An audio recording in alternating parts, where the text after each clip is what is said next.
जय हिंद, नमस्कार साथियों। आज बात करेंगे ईसीएसएस ने एनुअल वैलिडेशन किया समाप्त, डिसेबिलिटी पेंशन अदालत में चुनौती, लिस्ट हो गई है तैयार। पूर्व आर्मी चीफ ने प्रधानमंत्री और रक्षा मंत्री जी को ट्वीट कर जताई चिंता, कहा रक्षा मंत्रालय द्वारा उठाया गया एक अजीब, अनैतिक, कल्याण विरोधी कदम है। क्या है पूरा मामला, समझते हैं इस वीडियो के माध्यम से। लेकिन आपसे मेरा अनुरोध रहेगा, चैनल में पहली बार विजिट कर रहे हैं या चैनल को सब्सक्राइब नहीं किया है तो चैनल को सब्सक्राइब कर लीजिए और साथ में बेल आइकॉन की घंटी जरूर दबा लीजिए। तो चलो शुरू करते हैं। जैसे आप स्क्रीन में देख पा रहे हैं, 3 नवंबर 2023 का ये लेटर है जो कि integrated headquarter of MoD army द्वारा ये जारी किया गया है। एड्रेस टू आपके सामने है और सब्जेक्ट जैसे कि मैंने बताया, life time weavers of annual validation for white card holders under relevant cause of persons with disability PWD act, अर्थात पीडब्ल्यूडी एक्ट के अंतर्गत। अब ये पैरा 1 में आप लेटरों का रेफरेंस देख पा रहे हैं। पैरा 2 में उन्होंने बताया कि कंपिटेंट अथॉरिटी के द्वारा ईसीएसएस व्हाइट कार्ड लाभार्थियों को डिसेबिलिटी एक्ट के तहत एनुअल वैलिडेशन माफ किया गया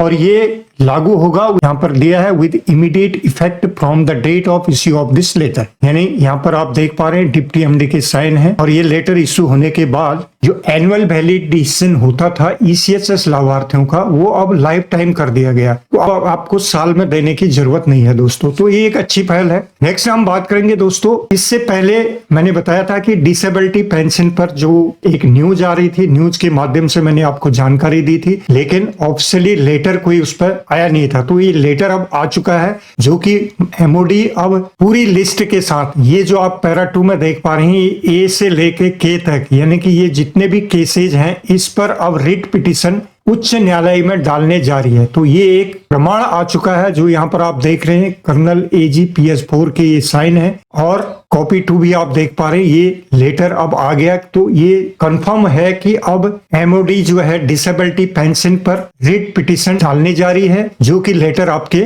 सामने है। और ये क्या क्या केस है इसमें ए से लेके के तक बताया गया दोस्तों। अब इसी डिसेबिलिटी पेंशन पर पूर्व आर्मी चीफ ने क्या अपना प्रतिक्रिया दी है, ट्वीट के माध्यम से उन्होंने प्रधानमंत्री जी और रक्षा मंत्री जी को अवगत कराया है। क्या है उससे समझते हैं। जैसे आप सामने देख पा रहे हैं, ये वेद प्रकाश मलिक साहब ने ट्वीट किया, जो कि आप सबको पता है ये पूर्व सेनाध्यक्ष हैं जिनके नेतृत्व में 1999 कारगिल वार जीता गया था। उन्होंने क्या कहा, यहाँ पर उन्होंने ट्वीट किया, पैरा 1 से पैरा 2 में बताया और आप देख पा रहे हैं यहाँ पर @राजनाथ सिंह जो कि रक्षा मंत्री जी को और प्रधानमंत्री जी को ट्वीट करके अवगत कराया। और इसमें जो पूरे दिग्गजों ने नीचे आप देख पा रहे हैं काफी प्रतिक्रिया दी है। तो ये मैं समझता हूं, इसको आप समझने के लिए इसका हम चलते हैं हिंदी रूपांतरण में ताकि सभी के समझ में आ जाए। थोड़ा वीडियो लंबी हो सकती है लेकिन दोस्तों इसको पूरा समझ के जाइए क्या यहाँ पर डिस्कस हुआ है। अब यहाँ पर आप देख पा रहे हैं जनरल साहब ने जो ट्वीट किया, क्या लिखा उन्होंने, यह रक्षा मंत्रालय द्वारा उठाया गया एक अजीब, अनैतिक, कल्याण विरोधी कदम है। यह पिछले अदालती फैसलों और अपने ही पिछले रक्षा मंत्रियों के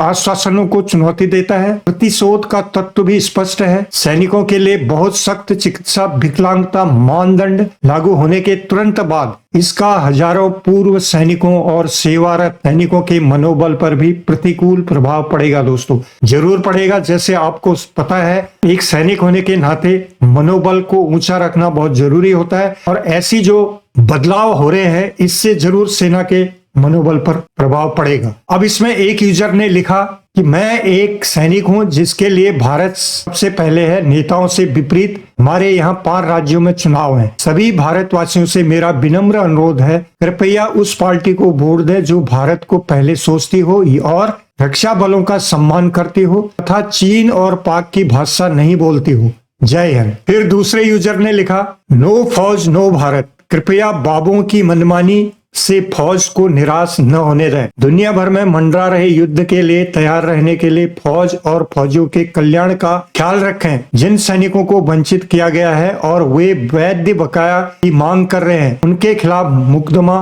करना बंद करें। फिर एक यूजर ने लिखा, इस थोड़ी पुरानी आधिकारिक घोषणा को भी पढ़ने की जरूरत है। यहाँ संबंधित प्रशासन द्वारा गंदा काम चल रहा है जो अपने झूठ के लिए जाना जाता है। अर्थात ये उन्होंने दिखाया है जो कि मिनिस्ट्री ऑफ डिफेंस का एक प्रेस रिलीज जारी किया था, ये 28 जुलाई 2023 का था, जिसमें उन्होंने क्लियर कहा था कि no cases withdrawn in 2019 are being reopened with respect to disability pension to veterans. ये एमओडी ने खुद कहा है, यहाँ पर आप देख सकते हैं। उन्होंने कहा कि हम कोई भी केस ओपन करने नहीं जा रहे या उसके खिलाफ कोई भी रिट पिटिशन नहीं डालने जा रहे हैं। ये अपना ही प्रमाण को वो भूल चुके हैं दोस्तों, ये इनका कहना है। फिर एक यूजर ने कहा यदि रक्षा मंत्रालय को परवाह और चिंता नहीं है तो उसे सैनिकों और अनुभवी सैनिकों के प्रति मित्रवत होना चाहिए। फिर एक यूजर ने कहा सर एट लास्ट। फिर नेक्स्ट एक यूजर लिखते हैं लचीले सैन्य नेतृत्व की नई पीढ़ी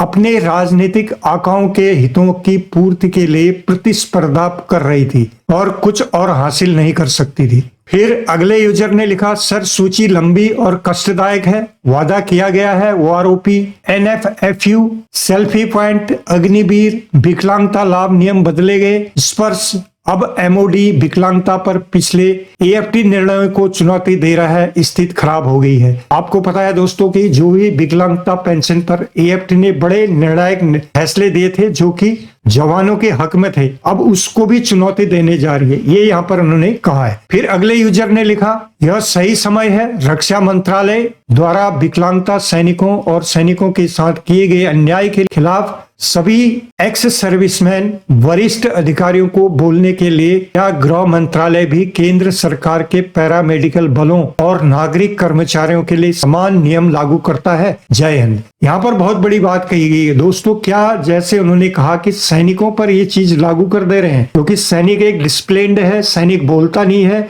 लेकिन उस पर आप ये चीजें बदलाव करते जा रहे हैं। क्या यह बदलाव रक्षा मंत्रालय, पैरामिलिट्री फोर्सेज या जो केंद्रीय कर्मचारी हैं उन पर भी लागू करने जा रही है या आने वाले समय में करेगी? ये बहुत बड़ा सवाल है दोस्तों। तो ये थे जो कि जनरल मलिक साहब ने इस पर काफी चिंता जाहिर की और उन्होंने खासकर सैनिक के मनोबल की बात कही गई है, जो कि आपको पता है एक सैनिक होने के नाते उसके मनोबल पर जरूर इसका प्रभाव पड़ सकता है दोस्तों। तो ये थी जानकारी। यदि आपको जानकारी ठीक लगी तो वीडियो को लाइक शेयर जरूर करें। फिर मिलते हैं किसी अन्य अपडेट के साथ, तब तक के लिए जय हिंद, जय भारत।